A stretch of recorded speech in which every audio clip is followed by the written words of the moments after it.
Thank you for listening to the Following Films podcast. Today I'm joined by director of photography Rick Diaz. I had him on the show to talk about his work on the Netflix hit film Incoming. Incoming has a perfect blend of goofiness and raunchiness. It's a coming-of-age story, and is somewhat reminiscent of favorites like American Pie, Can't Hardly Wait, and Superbad. Diaz's goal was to capture the film in a way that evokes nostalgia and humor without making it look like the standard visual format we usually see in comedies of this nature. The film has been a huge hit on Netflix, rising all the way to number 1 and staying there for several weeks.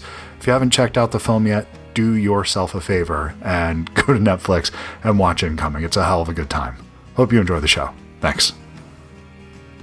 Hello. Hey, there you go. How you doing today? Good. Hi, nice to meet you, Christopher. Nice to meet you as well. How's your day going so far? So far, so good. So far, so good. Can't complain. Awesome. Well, thank you so much for taking time out of the day to do this, man. I really appreciate it. I assume this has been a pretty exciting couple weeks with the success of Incoming right now. Yeah, it has been. It's been really, really, really fun, actually. I mean, I just, I became close with so many people making that movie, and I'm just rooting for everybody and rooting for the movie. I guess because there's so few of these kinds of films anymore, like I don't really know where like the expectations were. So I was just, here we go. Here it is. So the response has been great. Where is this movie now?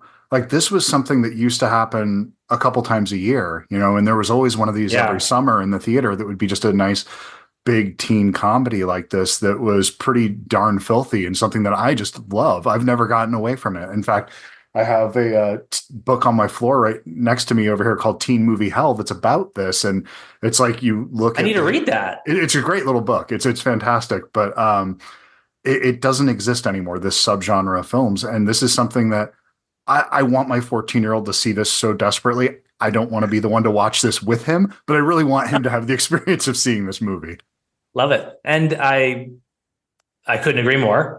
And I, grew up in that era of movies. So yeah, I really wanted to make a movie like this. And I knew that they come so infrequently. So, I mean, we can talk about it more when we get going Well, I wonder when you're approaching material like this, though, because this is something that, how do you approach this? What are your thoughts on this? Because this is actually a really good looking movie. A lot of films that are in the comedy space, when they make those now, or things that are made directly for streaming, they seem to have a very flat look often. And I don't have the visual language to describe what that is, but it just feels flat to me. This feels like a very vibrant film. It's alive, it's warm. And could you talk about your approach to the material and how you're supporting what is essentially a very warm story, despite how absolutely filthy this movie gets? I feel like it has a big soft heart at the center of it. Totally. I think one, just coming onto the project, it was twofold. I tend to make movies with humans, like people, like that's what usually draws me to a project.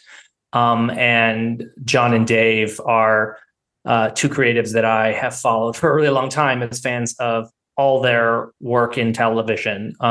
It's Always Sunny is one of my favorite show of all time. It's pretty amazing.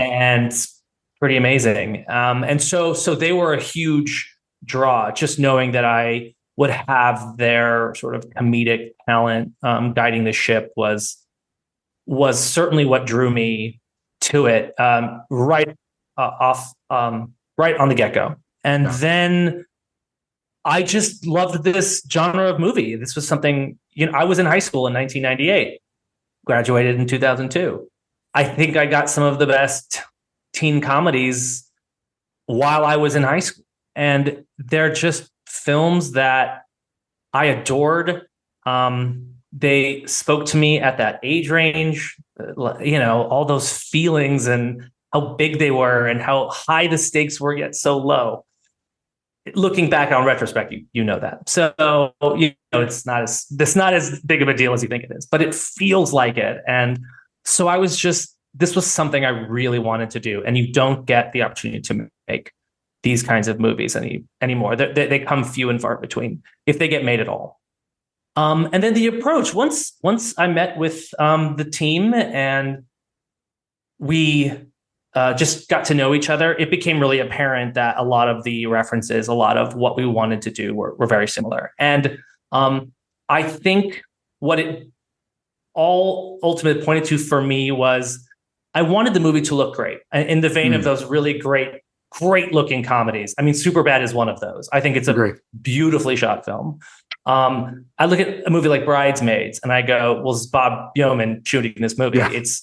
It's so rich and it's so textured and it's beautiful. So I want to just add my taste. Like, I don't have to necessarily approach this like a comedy. At the same time, I want to just bring a little bit of me and a little bit of sort of what how I see the world to this. And so that first bit of okay, well, those are some of our touchstones visually. What are we adding? Well, being young, there's this, you're figuring out who you are. There's sort of human aberrations, so to speak, right? And so we really were like, okay, we want to fit a bunch of people in the frame. Okay, that's 239. That makes sense. We have 4 characters often in a frame at once. Yep. And then, all right, well, we want to sort of make this image just not so perfect, right? Just like these characters, like they're well-meaning and they have a lot of texture and they're bold, but like they're not perfect. So let's make sure that, where do we find that imperfection? And so that led us to anamorphic photography, which is the movie is shot in 239 anamorphic. And so, that was kind of the approach, was like, how do we make this work as a comedy? Let the actors have the space and the room to do what they do a little improv, do everything that needs to be done, be physical in the frame, but also, just mess it up a little bit. And that was kind of the approach in all of our decisions. And same with like contrast. Like, we wanted to include contrast. This party takes place at night. Yep. It just, homes and parties are not flat. So that was also the approach. And we wanted the school to be warm and inviting. I think too many of these, the trope is often like school is this really like awful place. And it certainly can be. But because this was their freshman year and it's like their introduction to this, we really wanted to sort of step away from that, add the warmth, add the like color and richness to the image, so that like you saw how they saw it when they walk in that first time. Was, just out of curiosity, one of those films that you thought of in that vein? There's a movie from the 80s called 3 O'Clock High. Have you seen that, or is that one that you... Have not seen it, but now I have to go back and see it. John Hughes was the big touchstone for us. And most of that was it was like, oh, we want to take all the best parts of this and sort of subvert some of the stuff that doesn't necessarily hold up, but also that this generation is so highly aware of. And that felt like, in my opinion, authentic to this generation. But I haven't seen this. Tell me more about 3 O'Clock High. It's high noon, but in a high school. So you have the duel is going to be, the showdown is going to be just a fight after school. And so it's shot like a spaghetti Western, but it's a high school film. So it's 239 anamorphic, beautiful, like very warm, bright, vibrant colors, and just an amazing film, like really highly underrated. It's something that I was fortunate enough to, I'm 48. I saw this when I was 10, 11 years old in the theater, and it was all above my head. I just thought it was just this really cool movie. And then you could revisit it every couple of years and like, oh, this is a Leone film in a high school. Wait, there's like Django stuff in here also. Like, this is actually has all these reference points that are pretty incredible. So it's one of those ones that, while you weren't calling to it, it reminded me of that, and anything that puts me in that headspace, I'm a fan of. So you're in good company with that comparison. Thank you. Yeah. I appreciate that. Now I have to watch this. I mean, I feel in some ways like what Leone was doing is you can apply it to so many different, you can cross-pollinate it into so many different genres. We just heavily referenced a lot of his work for this TV show I did. Oh, really? Yeah, and it, I wouldn't say it felt. Obviously, I don't. Like I said, it cross pollinates really, really Sure. well. But you find a certain character, and they're larger than life, and they have a bravado to them. It's like, okay, well, if the tone of the show or the movie fits, like, it really works, and it's always fun to see. That photography is so much fun to do because it's so visual, because it's so maximalist, and it's just fun. Yes. It's fun to shoot. It's when I think of movies, that's what I imagine a movie is supposed to look like. In my mind, that's what I picture a big widescreen movie. That's just how I think about it. And when you deviate from that, that's where I feel like, and it's not the case anymore, but that feels Totally. like that's you're making an adjustment. You're shooting this in Academy ratio for very specific reasons, or you're shooting this in 1.85 for no, it's just not the case anymore. But in my mind, that's the standard.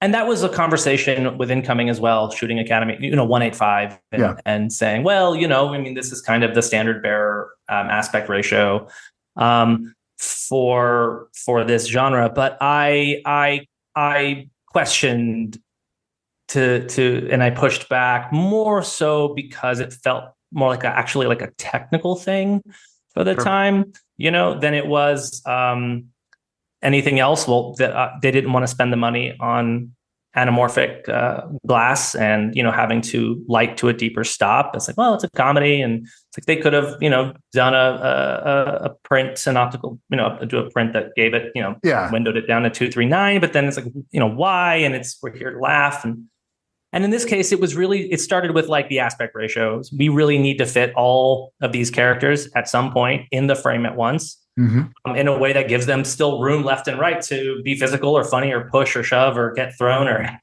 thrown around. And so it started with that. And then the conversations about character and sort of like, how does the movie feel? And then how does it feel? How does it look? How does it sort of relate back to that? And for us, it was, oh, well, that makes, because we could have shot sort of spherical glass and once again, just kind of done a 239 window on it. But no, we just felt like, oh, this adds to the characters and the character of the image and makes them just what they are, a little messy.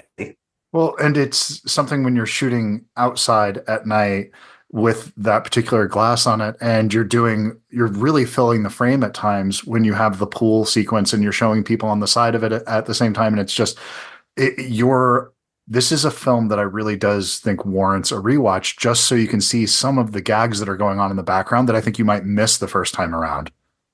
I'm so glad that you were paying attention, because there are, and I won't give away any here. I would ask you to watch, but it's where I think this is one that this is my favorite kind of comedy that this is a thing that when I was in high school, I would have watched this every week for, months on end. This would have just been a go-to for me. And I know it's going to become that for a whole generation of kids, but this is something I would share as a, almost 50-year-old man now, just because I want to watch people watch this. That scene in the back of the car, you mentioned Bridesmaids before. There's one scene in Bridesmaids that I think everybody goes to. Yeah. You're on par with that moment, if not, you got damn close, if not better than, or better than maybe isn't the right word for it, but like you maybe outgrossed it. So and I laughed really. I have not laughed at that, and that's a compliment. So I am taking it as a compliment. I mean, we'd be lying in the same way that what that scene and having sex with a pie does for American Pie. It was sort of the scene that we said, look, this is important. Like, this needs to work. This needs to play. It needs to be the thing that people remember when they leave. This is, and maybe even becomes sort of a meme, or you know what I mean? Or yeah, I hate to sound old, but yeah, you know what I mean? A GIF or whatever it is. Sure. Like, this is the thing that you hope that you walk away with. And every time, because this was actually an independent film. This was made independently, produced independently, and later bought by Netflix. So we test screened, we did all that. That's how the edit got to where the edit ended. And that scene with an audience crushes every time. And I'm sure that some folks at home, because it is gross, it's a gross out comedy. It's a raunchy teen comedy, but something about seeing it with others, and like the minute one person allows themselves to laugh because it's funny, you realize that everyone allows themselves to laugh, even if it's gross to them. And that's when we knew that scene, in our opinion, that scene was special. Oh, it is, and it's something it's so controlled. And despite I know people won't believe this, but if you actually watch it and look at it the way it's constructed, the scene is actually very meticulous in the way that you slowly dole out that information, and then once it reveals itself to what has actually happened to that moment. You've already had two or three laughs prior to that, and then it's just you're like, oh my God, this is going that far. And then it continues and continues and continues. There's another like three or four beats on top of that. And it's just such a wonderful moment because it's not something that it is, yeah, it's gross. It's disgusting. It's foul, but it's also really well constructed at the same time. It's one of the best shit jokes I've seen in a long time. Thank you. I agreed when I read it. I agreed. It's interesting because, I just come off of some horror movies. I mean, this is not, I think I also get the question, like, what, like you said earlier, like kind of what drew you to this? And on top of what I said, just like laughing, right? Like there were just moments in that script where I laughed out loud and knew that if, like young me saw that movie, I would have destroyed that VHS and needed like 6 backup copies. So, I mean, like I just thought that like this was, it sounds great, but it's something worth doing. And I do stuff for filmmakers, right? Like I trust creatives when I jump into something. And I thought that was going to crush. And I think it did. And I think it's being number one on Netflix right now is validating. That's as big as a movie gets at this point. That's number one at the box office. That's a huge deal for that. I still have this thing in my mind that, if a movie goes to a theater, it's not greater than, less than, anything like that, but there's something different about that theatrical experience. And something like this is one that I know people are going to be sharing. So I think people are going to have a communal experience with this film, despite they might discover it on their own. I know people are going to share this and water cooler talk about this. And it's just going to be something that's why it's grown, where, the first week, number 2, then number 1, it's going to hang out for a while. This is going to have legs. A lot of these films pop up, show up, and then they just kind of disappear into the background. I think this one has legs, man. You made something that's going to hang out for a long time, I think. I think so too. We're all really proud of the movie, and just to go back to that scene, like Roth and Ramon, who play Connor and Eddie, and Lauren, who they're just so good. I mean, they play that whole scene so well. And they know exactly how to hit the punchline and be physical and funny. I just wanted to throw their names out there because the scene doesn't work without them. Well, no, at the end of the day, this movie is so incredibly well cast that you really do care about all 4 of these kids, that you could have spun off in any direction and followed any of their stories, and it would have been equally as compelling, which is something that's really difficult to pull off in a movie like this, where nothing feels like there's this one person, you got to pay attention. There's this one star in this movie that you're going to see this kid for years to come. You can see that in a lot of, the old teen comedies. There's one performance that really shines above the rest, but up and down, there's not a weak link in this whole cast. Yeah, there really isn't. Everyone knows exactly. They know what they're signing up for, and everyone just really gave it their all and trusted the Chernins, which is a big deal because they're asking a lot of them, and I think any one of them could have been really reticent to take that leap of faith, but they were all so game, and they were all having so much fun too. I think that shows on screen too, that they're having fun doing this as well. Well, there's certain movies that comes through and you don't know how. You can watch a movie that's supposed to be warm, that's supposed to be funny, but there's something cold about it. It feels almost cynical, and it feels there's a detachment to it. This just like I said, one of the first things with this, I think this has a big sentimental heart. And because of that, without giving it directly away, the ending of this movie, I think, in lesser hands, would not have worked, because it gets about as close to sentimentality as you could possibly get, and it still doesn't portray the movie. And if you have performances that aren't holding up their end of it, it wouldn't work. And it's only because you really care about these kids and believe that that's how they would react that actually works in that moment. And it's an absurd, ridiculous ending. Absolutely, absolutely. It definitely is, and I think Can't Hardly Wait is a good sort of comp in what we're talking about, and that was definitely intentional because, again, even that film, looking back, there's some moments where you're like, oh, okay. I watched it like 2 years ago. There's some things that don't age so well. There's some things that don't age so well. There's some folks who are the butt of jokes that and groups of people who are butts of jokes that there's punching down for sure. Yeah, for sure. But the reason the movie works is, one, a great ensemble where you care about all these characters, and there's those sort of like, like breakout folks, and then you go, oh, these folks are going to be around for a while. But it's the heart, right? Like how much you care about an individual's goal, their journey, how relatable they feel, how earnest they feel. Yeah. And Mason, who plays Benj in the movie, is that he's so relatable and earnest, and those curls in the hair, and every time he's on camera, you just go like, I want what you want. I want what you want. Like, go get it, bud. Go get it. Like that's and when I read the script, and then when I found out who they were casting, I just immediately knew. I was like, I've seen Black Phone. It's incredible. Yeah.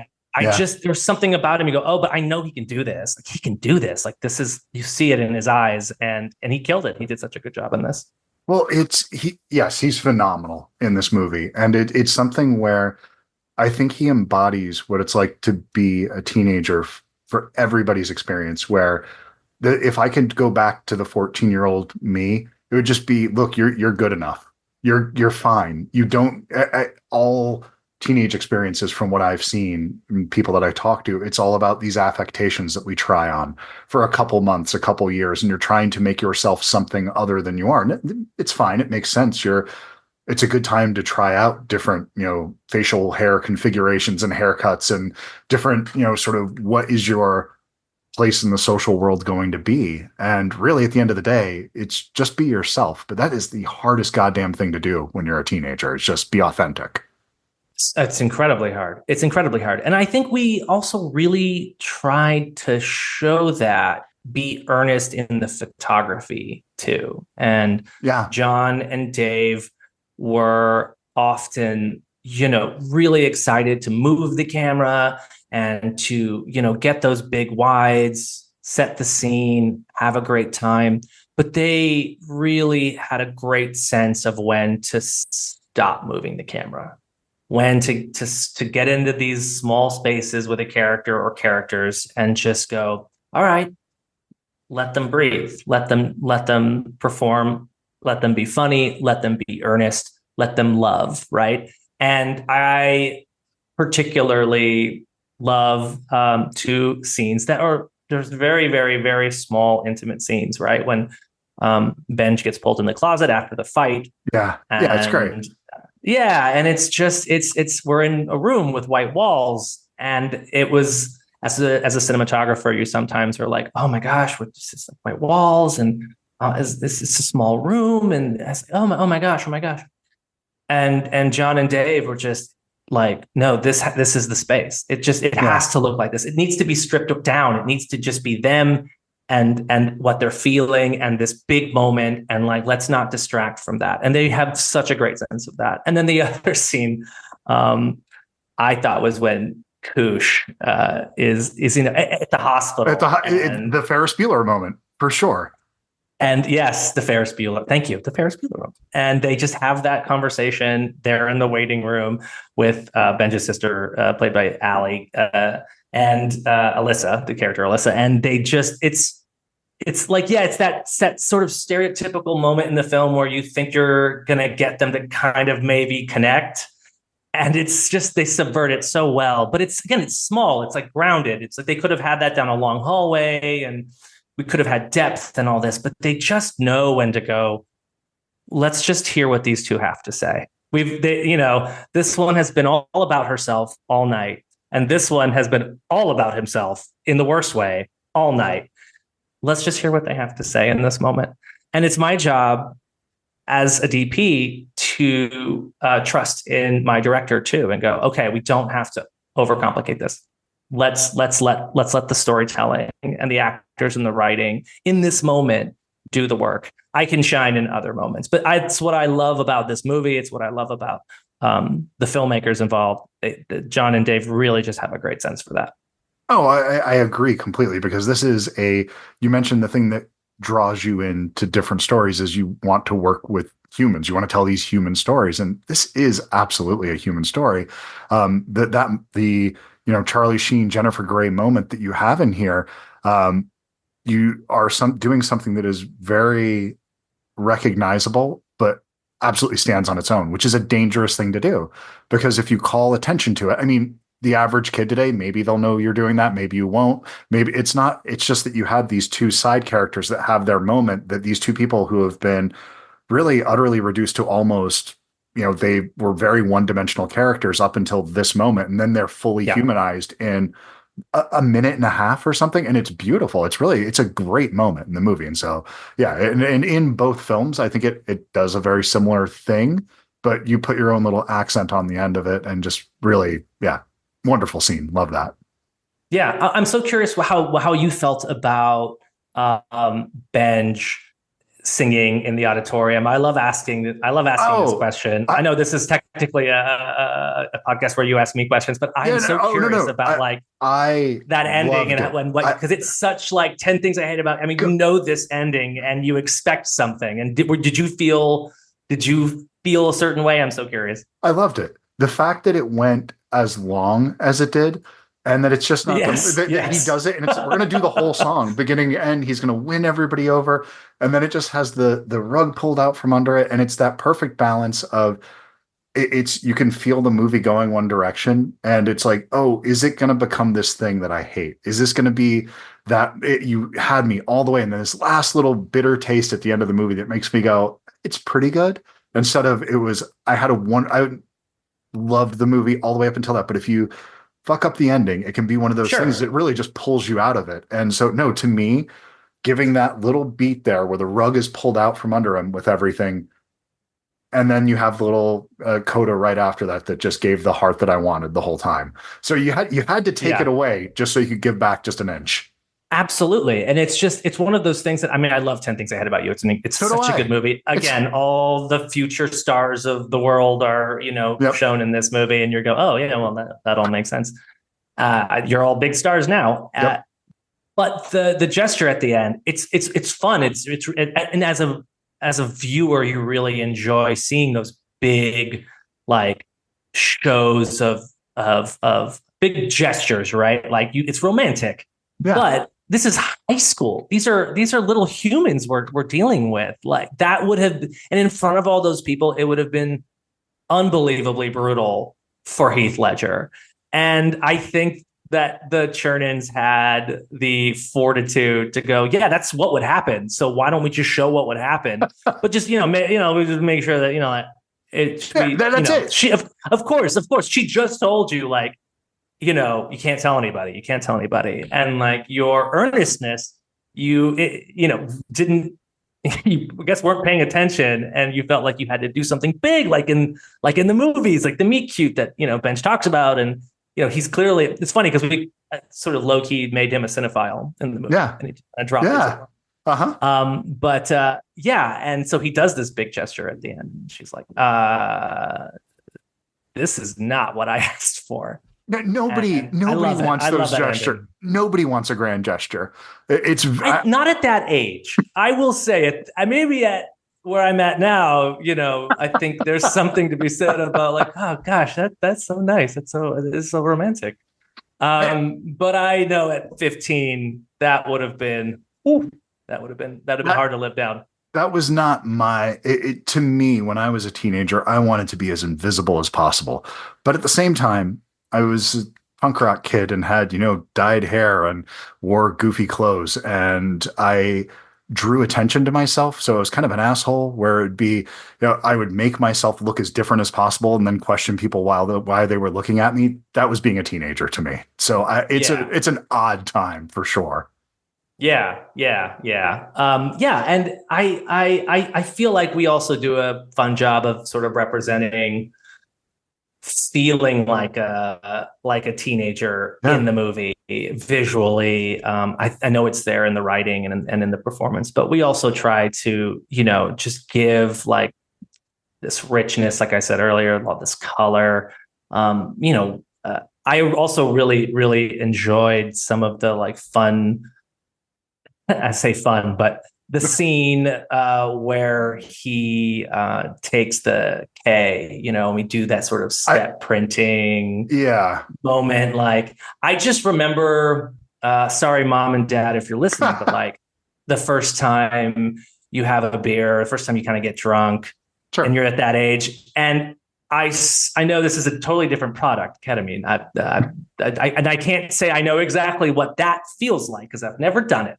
But I remember that first time kind of being inebriated and step printing, that sort of like staccato Wong Yeah. Kar Wai that he uses. You know what I mean? Like, Yes. plenty of people have done it, but I think, that's the most beautiful representation of it. It's sometimes used in this sort of like romanticized way. Hmm. And I was kind of like, but that's also kind of like how the Blur felt as I was kind of taking this first experience in. And, we really try to be mindful of that. Like, if we have an opportunity to visualize something that we remembered as teenagers, how do we visualize that? What did it feel like? What did it look like? Well, I actually did want to touch on that part of it, the alcohol consumption, drug use in this. I do really appreciate the Yeah. way it's handled, because it is something that, anything that's a powder now, that's dangerous. Those are conversations you have to have with your kids. I have a teenage son, as I've mentioned.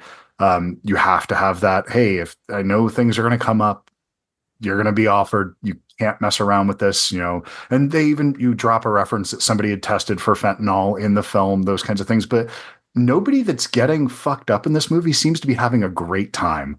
Everybody, Exactly. but it's also not train spotting where there's like where it's not that extreme of a consequence for doing it. So it Yeah. feels more honest in that sense of there's a price to pay for this for everybody. You're going to be hungover the next day. You might not feel great. You might have some, drawings on your face or a broken nose. You're going to live, but you're not going to feel great about yourself. And I did appreciate that delicate balance that I think the needle is threaded really well here.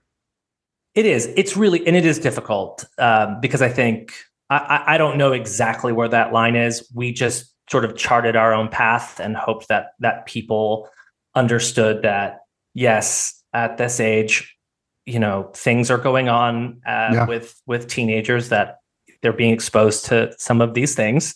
We know this because I think we were Yeah. some of the we were a generation that were exposed to alcohol as well, and all this. But at the same time, like you said, we have to, it's a teen party movie, so there's going to be drinking. That's time immemorial, Yeah. obviously.